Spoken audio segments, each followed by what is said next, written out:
Hello प्यारे बच्चों, मैं मनोज वर्मा आज आपको हिंदी व्याकरण की पुस्तक में पाठ 4 उपसर्ग प्रत्यय तथा समास। इस पाठ में हमने आपको उपसर्ग और प्रत्यय दोनों के बारे में बता दिया है पिछली वीडियो में। अब आपको बताया जाएगा समास के बारे में, तो आइए पढ़ते हैं।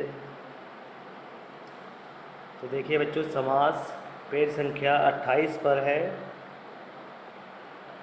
दो चित्र हमारे सामने हैं। पहला चित्र घोड़े पर सवार घुड़सवार, दूसरे चित्र में विद्या का आलय विद्यालय। ऊपर दिए गए दोनों शब्द समास द्वारा बनाए गए हैं। समास एक ऐसी प्रक्रिया है जिसके द्वारा नए शब्द बनाए जाते हैं। समास शब्द का अर्थ है संक्षेपीकरण। समास प्रक्रिया में दो या दो से अधिक शब्दों को मिलाकर छोटा करके नए शब्द बनाए जाते हैं। इसके बाद देखिए अगला बिंदु है समस्त पद।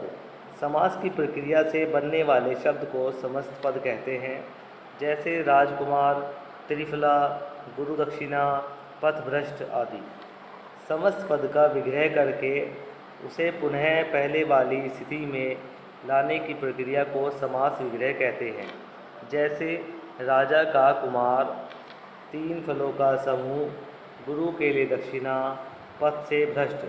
यहाँ पर इन समस्त पदों का विग्रह किया गया है।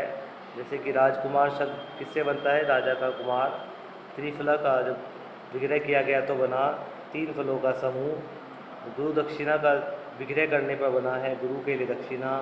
और पथ भ्रष्ट का विग्रह किया तो बनता है पथ से भ्रष्ट आदि। समस्त पद में मुख्यतः दो पद होते हैं, पूर्व पद तथा उत्तर पद। पहले वाले पद को पूर्व पद तथा बाद वाले पद को उत्तर पद कहा जाता है। जैसे कि यहाँ पर लिखा है गुरु दक्षिणा, तो गुरु दक्षिणा में गुरु शब्द पूर्व पद है और दक्षिणा उत्तर पद है।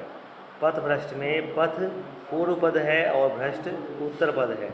इसी प्रकार राजकुमार शब्द में राज पूर्व पद है और कुमार उत्तर पद है। जैसे कि देखिए यहाँ लिखा है पूजा घर, तो पूजा घर एक समस्त पद है और इसमें पूजा शब्द पूर्व पद है और घर शब्द उत्तर पद। और इसके बाद जब इसका समास विग्रह किया जाता है तो लिखते हैं पूजा के लिए घर। इसके बाद अगला दिया है घुड़सवार, जो कि समस्त पद है। और जब इसका विग्रह करते हैं तो घोड़ा शब्द कैसा है? पूर्व पद हो जाता है और सवार इसमें उत्तर पद है। और विग्रह करने पर आता है घोड़े पर सवार। इसके बाद समास के भेद। तो प्यारे बच्चों, समास के 6 भेद होते हैं मुख्यतः। पहला है तत्पुरुष समास, दूसरा है कर्मधारय समास, तीसरा है द्विगु समास, चौथा है अव्ययी भाव समास, पांचवा है बहुव्रीहि समास और छठा है द्वंद्व समास। सबसे पहले जानेंगे तत्पुरुष समास के बारे में। तो आइए पढ़ते हैं। इस समास में उत्तर पद अर्थात दूसरा पद प्रधान होता है।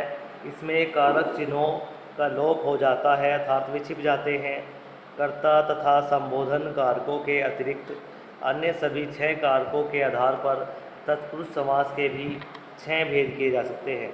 सबसे पहला भेद है कर्म तत्पुरुष समास, जिसमें को विभक्ति का चिन्ह का लोप हो जाता है, यानी कि छिप जाती है वो। जैसे कि समस्त पद है यश को प्राप्त, और जब उसका विग्रह करते हैं तो लिखा जाता है यश को प्राप्त।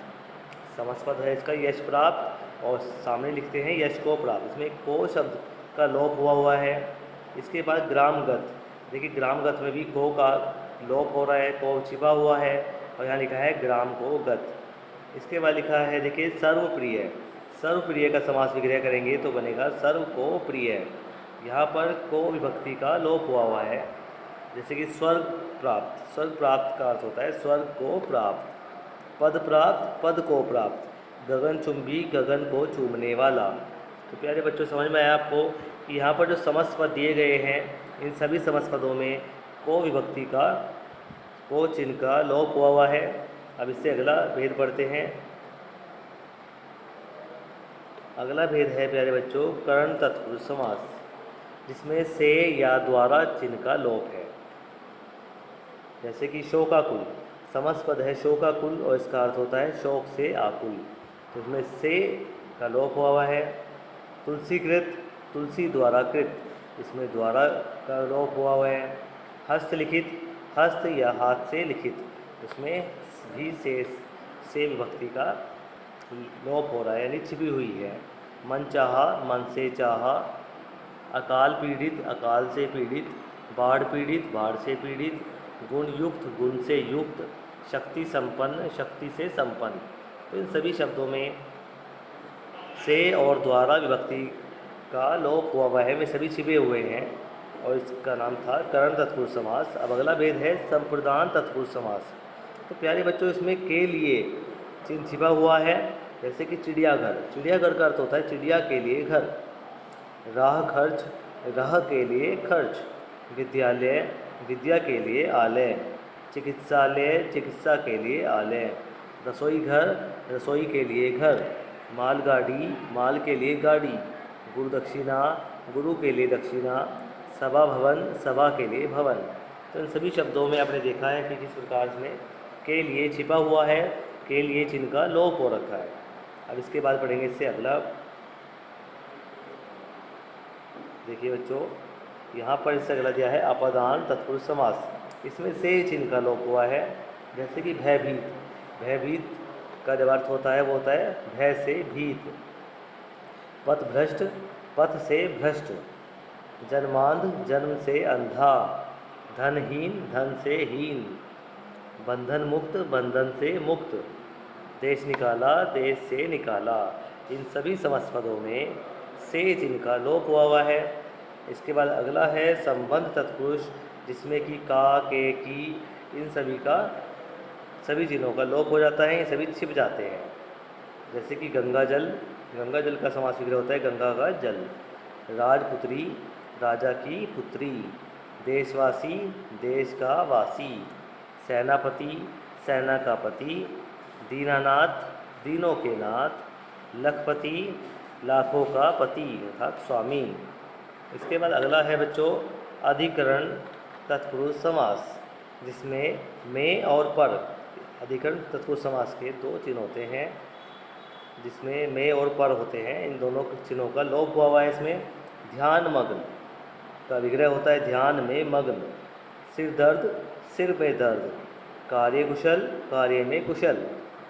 वनवास, वन में वास। आप बीती, अपने आप पर बीती। गृह प्रवेश, गृह में प्रवेश। तो प्यारे बच्चों, आज हमने आपको तत्पुरुष समास और उसके सभी भेद बताए हैं। आज का कार्य इतना ही होगा। आप सभी को फिर से तत्पुरुष समास को पढ़ना है अच्छे से। धन्यवाद।